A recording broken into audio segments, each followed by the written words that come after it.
Hey guys, thanks so much for joining. Today's video is going to be about the Groan Zone. And I actually posted on this earlier today, and just give me 1 second. I'm going to see if I can share this video onto my business page while people start to join. Hi Tina, thanks so much for joining. Give me 1 second.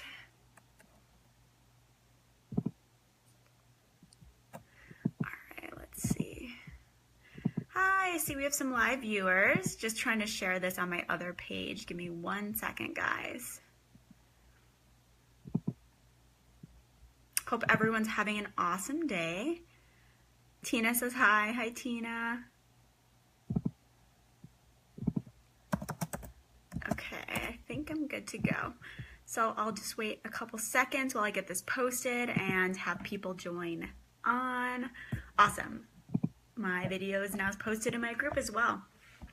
So thank you guys so much for joining. Today's topic is about the Groan Zone. And I wrote about this in my post earlier today, but I was at church this past Sunday and the topic was all about what the pastor kept calling the Groan Zone.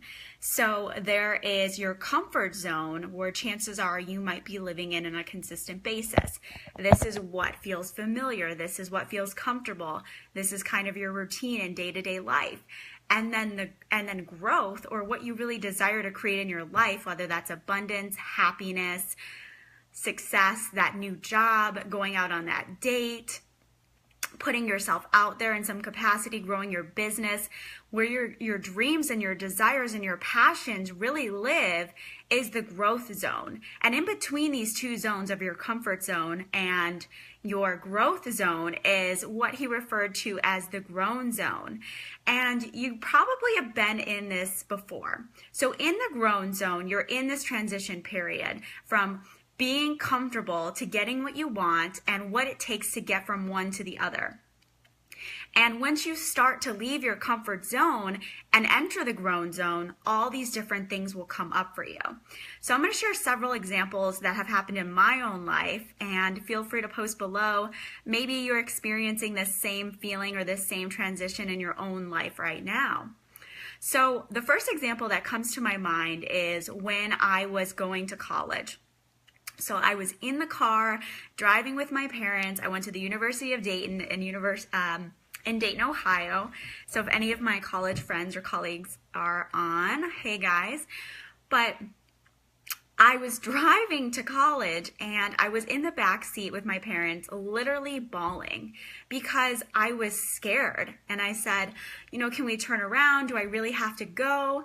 And it's because I was leaving my comfort zone. I was leaving college. I was leaving high school. I was leaving my hometown, and I was going to do something that was really unfamiliar. I was going to have to make new friends. I was going to have to live in a new area. I was going to have to take new classes and be completely in a different surrounding. So I left my comfort zone and I was transitioning to the new, to college, to something that was going to change and help enhance my life. But that fear, that uncertainty, that scary feeling felt paralyzing. So this experience, this feeling comes up in all sorts of areas of your life. And it's happened for me, obviously, like the story I just mentioned when I left college. It happened for me when I was about to write my book. I was in my comfort zone of not writing my book and not putting myself out there in this sort of very vulnerable sort of way. And then I had this dream of being a best-selling author. I had this dream of sharing my book with the world. And in between these two worlds was the Groan Zone. And it literally took me almost 2 months to actually just sit down and write a page from the book because the fear that I experienced was so intense and the resistance was so real. And it was trying to keep me from what I really desired. And I experienced this exact same fear yesterday. So I've been talking to you guys for a while that I've been wanting to become a public speaker. It's something that I really feel in my soul is what I'm here to do in this world, to share my voice, but in a bigger capacity than I am today. And I believe that public speaking, hi Tina, thanks for the love. I believe that public speaking is going to be able to help me enhance my message, to share my gifts with the world in a bigger capacity. So all summer I've been so excited. I booked this rental space in Olmsted Falls, my hometown. So I'm coming back to my hometown for this talk that I'm going to be giving. And the day after I booked it, I was literally paralyzed with fear. So I'm talking about yesterday. I was paralyzed with fear. All these different thoughts came into my mind. Can I really do this? Who am I to think I can give talks? I felt so uncomfortable. And all I wanted to do was to go back to All I wanted to do was to go back to what was comfortable. All I wanted to do was to go back to what felt safe, not putting myself out there, not being vulnerable, not putting myself out in front of people. But I realize and recognize this behavior because this is something that I personally work on continuously on a daily basis. This is something that I help my clients identify and move past. And for this reason, this resistance that we feel, this fear that we experience, this groan zone that keeps us from where we are right now in our comfort zones to where we want to be, where growth happens, where our dreams happen, where anything is possible. There's this stage of uncomfort. There's this stage of fear. There's this stage of uncertainty. And this talk that I'm going to be given is all about how to move past this stage so that you can accomplish your dreams, so that you can have your desires, so you can be and become the person that you want to be in this world and share your gifts in a bigger way. Hi, Cynthia. Thanks so much for joining. Hi, Jack. Thanks for joining.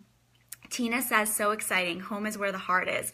Yeah, I'm excited. It'll be nice to be around that familiar setting. And I couldn't think of a better audience to be able to share my first public speaking event with.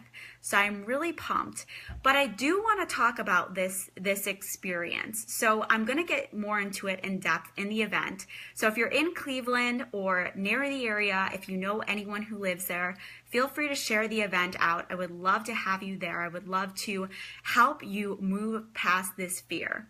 Because fear is really the one thing that kills more dreams than anything else. So whatever you want to have in your life, whatever you want to create, if you want to get promoted, if you want to start your business, if you want to take your income to the next level, if you want to go on to school, if you want to do all these different things, there's going to be fear. There's going to be these moments of uncertainty. There's going to be this discomfort. And if you are scared to leave your comfort zone, you won't experience these things. You won't experience that growth. You won't experience your dreams coming true. So you have to endure this discomfort. And it's uncomfortable. It will feel icky. It will feel a lot of different old fears and old wounds will come up because when you're growing, you're putting yourself out there. When you're growing, you're making yourself vulnerable. But you need to do so in order to achieve what you want to achieve. So that's what my talk is going to be all about. And I'm going to share one sort of word of wisdom that really helps me when I'm in this groan zone. So one of my favorite quotes from A Course in Miracles, a metaphysical text that I've been studying for close to a year, is fear is a sure sign that you are relying on your own strength. So when you are in those moments of fear, when feels so petrolizing, when maybe you're on your way to college and you tell your parents, turn around, I'm not ready, or when you're about to write your book, but you can't get yourself to sit down and do it, when you're about to talk or do something that you believe in, but you're petrified with fear, remember that you don't have to rely on your own strength. You never do anything alone. And the more that you surrender, the more that you trust in that power that is greater than yourself, the more that you rely on the trust and the strength of the universe to get you through whatever it is that you desire, the more you will have what you want to have, the more that you'll accomplish what you will want to accomplish. So my simple sort of takeaway for you is if you're in the groan zone, if you're in your comfort zone and you're really scared to even just make those baby steps to get you into the path of growth, to get you towards your dreams, you don't have to do it alone. You're never alone. And the more that you rely on this presence and the support of the universe, the more inspired you will feel, the more you will step into the person that you are going to be. So yesterday, when I was feeling petrified with fear, when I was scared to even share the event live on the web and in my groups and on my email list and all these different things, I just prayed. Show me how to do this. I'm scared. I'm worried. I'm fearful. Help me remember the presence of love. Help me remember who I really am and what I was sent here to do on this earth. And when I came at it from this sense of love over fear, that's when I was able to take action that was inspired and took me closer to my dreams. So that's my takeaway for today's video is, if you're in your comfort zone, it's time to make changes. If you're in your comfort zone and not where you want to be, it's time to make changes. It's time to grow. It's time to move past fear. But that means taking action. That means doing what you want to do. That means getting uncomfortable. That means stretching yourself. But just remind yourself when you are in those presence of fear, when you are scared, when you are petrified, when you don't think you're good enough, when you don't think you can do something, it's because you're relying on your own strength. You're in your ego. But when you transition, when you choose again, when you choose to listen to the voice of love, when you choose prayer, when you choose surrender, that is when you can accomplish what you want to accomplish in this life. So don't rely on your own strength. Know and push yourself out of your comfort zone into the groan zone. And once you get past that discomfort, and you won't be in the discomfort forever, it's just this temporary phase that you have to go through in order to get what you want. You will get what you want, and you will feel so proud of yourself, you will feel so accomplished, and you'll look back and remind yourself of those moments. Okay, well, I went to college, I left my hometown, I moved to LA, I did all these things, I can do this too. So you can use your past experiences when you grew, when you were okay, when you said, F you to fear, I'm going to do this anyway, and you took action. You can look back on those times and get re-inspired and get remotivated and trust again that you're on the right path. Tina says, love this. Thanks, Tina. Thanks so much for joining. So with that, guys, I am going to hop off today, but leaving you with the event details. I posted them in the top of the video. So again, if you are in Cleveland, Ohio, or if you're nearby and you want to come out to this live event, I would love to have you. I'm going to help push you past your fear into love. I'm going to show you what's possible for you, and I can't wait to have you there. I love you guys so much. Have a good night. I'll talk to you soon. Yay! Tina says, can't wait for you to do a California event. Yes, Tina, that is next on my list. So Ohio, Cleveland, Ohio, I'm coming at you in September, and I hope in October that in October, I'm going to do an event in California. Thank you, guys. I hope you have a wonderful day. Tina says I'll be there. Heck yeah, Tina. I can't wait to give you a hug in person. I'll talk to you all soon.